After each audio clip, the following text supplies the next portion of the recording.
हर हर Mahadev.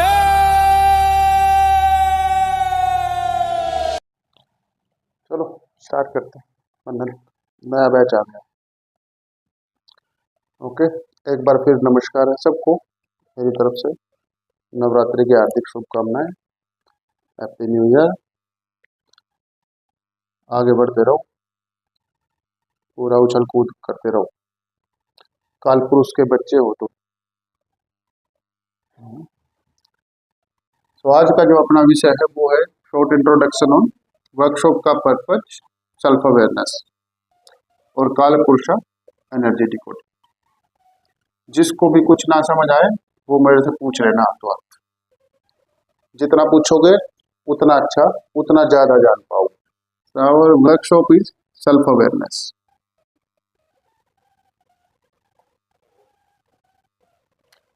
Astrology. सबसे पहले astrology को समझ लो। एस्ट्रोलॉजी क्या है, फिर अवेयरनेस, फिर सेल्फ। एस्ट्रोलॉजी जिसको अपन ज्योतिष शास्त्र बोलते हैं।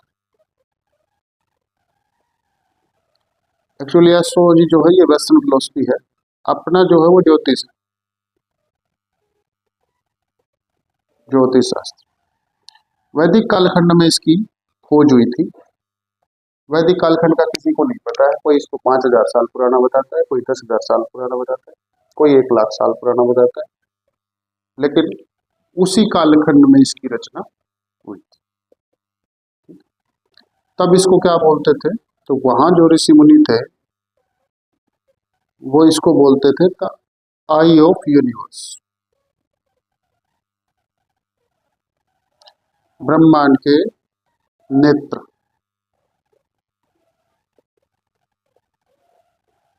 तो ये एक दृष्टि है। ज्योतिष शास्त्र जो है वो एक दृष्टि है जो हमें ब्रह्मांड को अलग अलग रूप में, उसकी ऊर्जा को देखने में हमारी हेल्प करती है।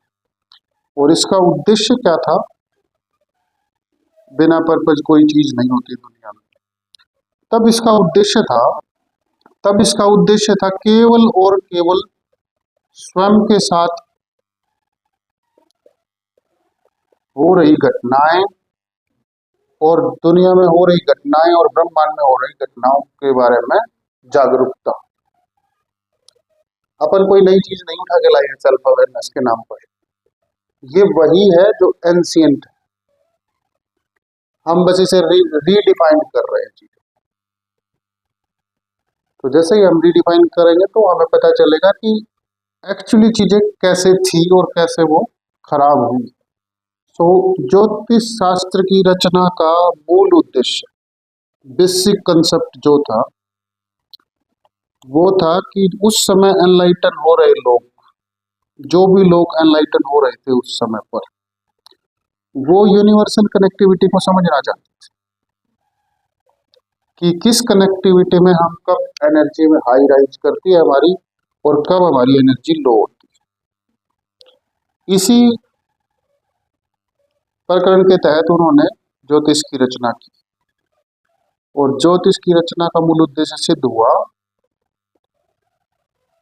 जब उन्हें पता चला कि किस हाई वाइब्रेशन में बच्चे पैदा हों तो उनकी लाइफ कैसी होगी, लो वाइब्रेशन में पैदा होंगे तो कैसा होगा, फैमिली की वाइब्रेशन अगर हाई है तो कैसी फैमिली में लोग अपने आप को राइज कर पाएंगे, और अगर फैमिली की वाइब्रेशन लो है तो कैसे चीजें खराब हो जाएंगी। वो सब का पता करने के लिए उन्होंने ज्योतिष शास्त्र की रचना की। इसमें बहुत लोग शामिल थे। महर्षि भृगु, कुछ विशेष नाम बता देता हूँ। ऋषि पराशर, जैमिनी ऋषि, आते आते ये महाराज विक्रमादित्य तक, आज से तकरीबन विक्रमी संवत को हम मानते हैं कि इस जो ग्रेगोरियन कैलेंडर है उससे 50 साल पहले उसका जन्म हुआ था। तो यहाँ तक जो है हम लोग ज्योतिष का शुद्धिकरण लेकर आए। समय समय पर इसमें चीजें ऐड होती रही, एनर्जी ऐड होती, और वो जो एनर्जियां ऐड हो रही थी उन्हीं का प्रारूप धीरे धीरे धीरे धीरे अब तक चला आ रहा है, बट इससे आगे कुछ भी शोध नहीं है हमारे पास। विक्रमी संवत से आगे हमारे पास कोई शोध नहीं है जिसको एक्चुअल में पर्सनल रिसर्च बोला जाए या एनलाइटन टॉक बोला जाए। ये सब हमें यही लोग देकर गए हैं उस काल में। इसी का प्रयोग भारत में करते थे लोग, और इसी का प्रयोग वेस्टर्न फिलोसफर करते हैं अब। लेकिन उन्होंने इन चीजों को बड़ा थोड़ा सा मतलब वो भी कर दिया है, मतलब भ्रष्ट कर दिया है, और थोड़ा सा एनर्जी डिकोडिंग भी कर दिया है। तो अच्छा भी किया उन्होंने, ऐसा नहीं। लेकिन क्या है, भ्रष्ट कैसे किया? हमारे यहाँ जन्म समय और दिनांक, तारीख नहीं, दिनांक, विक्रमी संवत, यहां से डिकोड करते थे हम पूरा चार्ट। मंथ कैसे चलते थे, जैसे अभी आज नया साल स्टार्ट हुआ है, ऐसे मंथ चलते थे। तो हमारे पास सब कुछ होता था। यहाँ पर ग्रह नक्षत्र थे, होरा शास्त्र था, और ये अपना क्या बोलते हैं उसको, नाड़ी ज्योतिष था, सब था मतलब। लेकिन क्या है, उन्होंने कैसे इसको डिजाइन कर लिया, जनवरी फरवरी मार्च अप्रैल, जनवरी में जो पैदा होगा वो इस राशि का होगा, फरवरी में जो पैदा होगा वो इस राशि का होगा, मार्च में जो पैदा होगा वो इस राशि का होगा, ऐसे डिकोड करते हैं वो। तो उनका जो एक्चुअली जो एनर्जी अलाइनमेंट है वो खराब है, क्योंकि हम मंथ वाइज डिस्कस नहीं करते हैं। क्योंकि हमें पता है कि चंद्रमा रोटेट कर रहा है, सूरज जो है हर एक राशि में परिवर्तन कर रहा है, तो उसी के अनुसार राशियां बदलती रहती हैं। अब किस समय क्या मुहूर्त होगा, एक ही दिन में पैदा होने वाले बच्चे अलग अलग राशि और अलग अलग लगन के हो सकते हैं। तो उसको डिकोड करने के लिए हमारे वाला जो ज्योतिष शास्त्र है, जिसको वैदिक ज्योतिष बोलते हैं हम लोग, यही कारगर है। और ये मेरा पर्सनल एक्सपेरिमेंट है। जब मैं ऋषिकेश में फॉरेनर बच्चों के साथ बात करता हूँ, तो वो बच्चे मुझे बोलते हैं कि एक्चुअल डिकोडिंग जो है इससे आ रही है, उनकी एस्ट्रोलॉजी से नहीं आ रही। हालांकि प्लेनेट को और नक्षत्र को वो हमसे अच्छा डिकोड करते हैं, बच्चों के उनके पास बेसिक कंसेप्ट नहीं है कि ये चीजें आई कहां से, इसलिए वो उसके साथ प्रॉपर अलाइनमेंट में नहीं जा पाते। तो इसमें निहित उद्देश्य का ख्याल रखना बहुत जरूरी है ज्योतिष में। ज्योतिष किसी भी दूसरे पर्पज के लिए कभी था ही नहीं। ज्योतिष था केवल और केवल अपने आप की जागरूकता को देखने के लिए। इसलिए ज्योतिष को नेत्र बोला गया है, दृष्टि, स्वयं पर दृष्टि डालना। ओके, खुद पर कैसे दृष्टि डालनी चाहिए। अब है सेल्फ। सेल्फ का मतलब है खुद, आइडेंटिटी।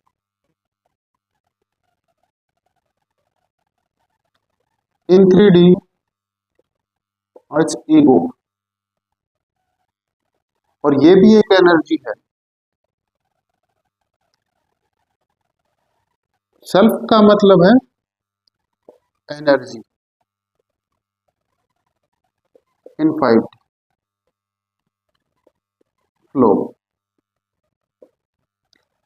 ये जो सेल्फ है ये आइडेंटिटी के साथ काम करता है,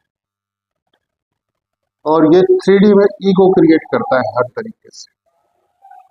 मैं ये हूँ, मैं वो हूँ, मैं ऐसे हूँ, मैं वैसे हूँ, मैं ये जानता हूँ, मैं वो जानता हूँ, मेरा परिवार ये है, मेरा नाम ये है, मेरा स्ट्रक्चर ये है, मैं इतना पैसा रखता हूँ, मैं इतना बड़ा धनवान हूँ, मैं इतना काम करता हूँ, ये सब इसमें है सेल्फ। इससे परे एक सेल्फ ये है जो एनर्जी काम कर रही है। सो इस एनर्जी को पॉजिटिव करने के लिए, पॉजिटिव वे में जब करने के लिए हम जब अवेयरनेस को लेके आते हैं,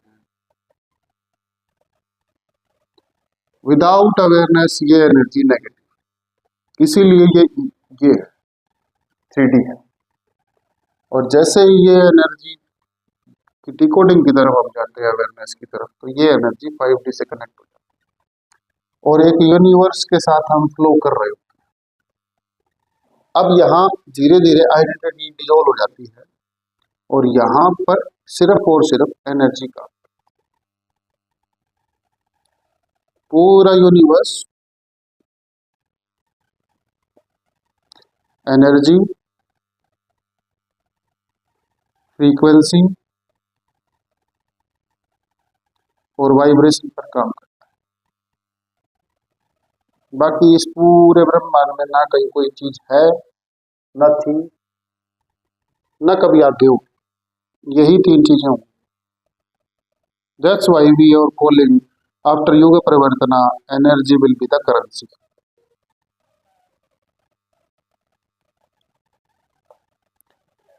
युग परिवर्तन जब हो जाएगा तो आपकी एनर्जी आपकी करेंसी बनेगी, बिकॉज आपकी फ्रीक्वेंसी जो है वो हाई लेवल पर होगी और आप वाइपर करोगे अपने आसपास, उतना ही राइजिंग स्टेज होगा। हम जितना राइज करेंगे उतना ही ये पूरी धरती, पूरी एनर्जी, सब कुछ वाइब राइज करेगा। तो the self awareness and astrology, ब्रह्मांड के दृष्टिकोण से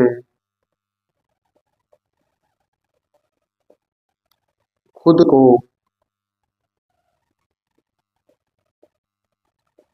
जागृत करना,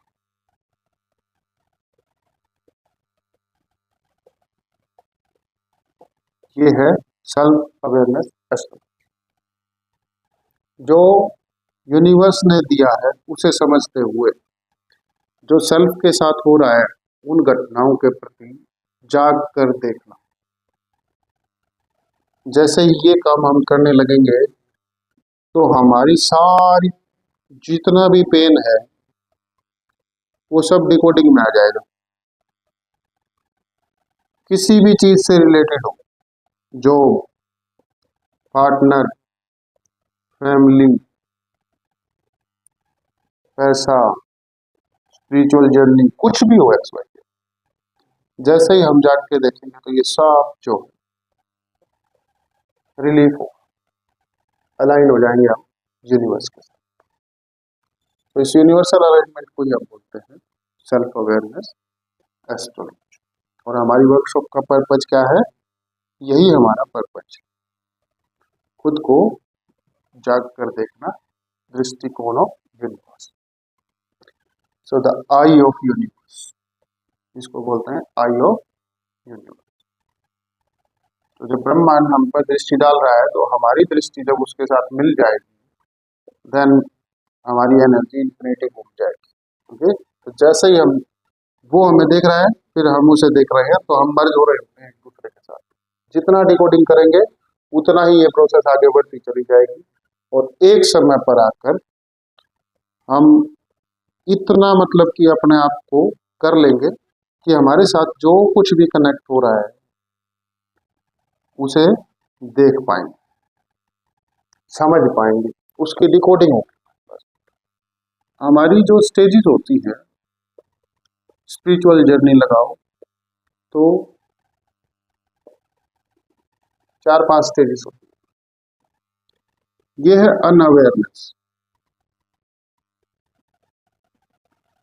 फिर हमें आता है ट्रिगर, फिर हम जाते हैं अवेयरनेस की तरफ, ये है डबल ट्रिगर। इसको इसलिए बोलते हैं हम लोग, ठीक है। फिर आता है हमारे पास प्री अवेकनिंग। प्री अवेकनिंग किसको बोलते हैं हम लोग? प्री अवेकनिंग बोलते हैं जब हमारे साथ एनर्जियां तो कनेक्ट कर रही होती है पर हमें पता नहीं होता कि क्यों कनेक्ट कर, उसको अपन बोलते हैं प्री अवेक। फिर आता है अवेक, जब हमें पता होता है, हम डिकोड कर पाते हैं कि क्या चीज हमारे साथ कैसे कनेक्ट कर रही है। फिर यहाँ पर जो है बहुत रेयर केस में लोग पहुंच पाते हैं जिसको हम बोलते हैं एनलाइटमेंट। अब ये आने वाले समय का यूनिवर्स का पैटर्न है, जो यहाँ होगा वो यूनिवर्स के किसी काम का नहीं, जो यहाँ से आगे बढ़ के अवेयरनेस में जाएगा उसके साथ अवेकनिंग प्रोसेस कटेगी। जब वो अवेकन होगा, यहाँ तक इसको भूल जाना, इसको अभी कोई याद मत रखना कोई भी, क्योंकि ये यहाँ तक आना ही अपने आप में एक पूर्ण यात्रा है। अगर यहाँ तक भी आप आए तो भी समझो कि direct connected to universe. Okay, और इसका जरूर ध्यान रखना, ये सब के लिए है। जो नई एनर्जी है उसका पैटर्न ये है, जो इस यूनिवर्स में राइट नाउ काम कर रही है उस एनर्जी ने ये pattern. If you are unaware then you are not eligible. If you are in awareness, then face the trigger and clear it. Pre awakening energy हमसे कनेक्ट करने लग जाती है। बहुत लोगों से एनर्जियां कनेक्ट कर रही होती है, भिन्न भिन्न प्रकार की, अलग अलग तरीके से। किसी को शिवा कनेक्ट करते हैं, किसी को माता पार्वती कनेक्ट करती है, किसी को माँ विद्याएं कनेक्ट कर रही होंगी, किसी को हनुमान जी कनेक्ट कर जाते हैं, किसी को कुछ, बट उन्हें नहीं पता है कि उनके साथ हो क्या रहा है। अवेकनिंग स्टेज में अगर आपने अवेयरनेस का दामन थाम लिया तो आपको पता होगा कि आपके साथ कौन सी घटना, कौन सी क्रिया, क्यों, कब, कैसे, कहाँ हो रही। फिर आपको किसी से पूछने की जरूरत नहीं पड़ती। ये अलग विषय, इस पर हम अभी चर्चा नहीं करें। हमारी चर्चा का विषय यही है, self awareness to self awareness. So इसलिए अवेयरनेस बहुत इंपॉर्टेंट, क्योंकि आज का जो व्यक्ति विशेष जितने भी इस पूरी अर्थ पर हैं, वो सब के सब किसी ना किसी प्रोसेस से गुजर, जो अपने आप को डिवाइन सोल बोलते हैं। हालांकि मेरा कहना ये है कि डिवाइन सोल जो है वो 800 करोड़ लोग हैं दुनिया में, क्योंकि डिवाइन ने जो भी सोल दी है वो सोल तो डिवाइन ही होती है। मतलब 800 करोड़ लोगों में कौन ऐसा होगा जिसकी जो डिवाइन ना हो? सोल तो हमेशा ही डिवाइन मिले। तो हम जब चैप्टर लेके चलते हैं कि हम डिवाइन सोल्स हैं और हमें परमात्मा ने चुना है, ये है, वो जो है वो कंसेप्ट यहाँ से नहीं आता है। परमात्मा ने आपको इसके लिए चुना है, तो आपको पता होना चाहिए कि आपको क्यों चुना गया। तब तक आप सिर्फ सोल हो। उसके बाद जो है आप कनेक्टेड सोल। तो जब आप कनेक्टेड हो जाओगे तो ना आपको पता चलेगा ना अवेयरनेस में कि क्यों चुना गया है, हमें किस पर्पज के लिए चुना गया है। तब यहाँ पर ना कोई डिजायर है, ना कोई इच्छा है, ना कुछ और है। हम एक अच्छी लाइफ बैलेंस में गुजारते हैं। ओके, सो अवेयरनेस बहुत इंपॉर्टेंट विषय है, और सेल्फ अवेयरनेस से अच्छा कुछ भी नहीं है। मेरा पर्सनल अनुभव है, मैं भी एक यात्रा कर रहा हूँ था बिना अवेयरनेस के, एंड आई वाज थिंकिंग कि मैं बहुत बड़ी डिवाइन सोल। बट जब मैं इस अवेयरनेस में आया तो मुझे पता चला कि मैं क्या हूँ, मेरा पर्पज क्या है, मुझे क्या करना है, और कैसे कैसे मेरी यात्रा यहाँ तक आई। और आज मैं आप लोगों को वही डिस्कस कर रहा हूँ।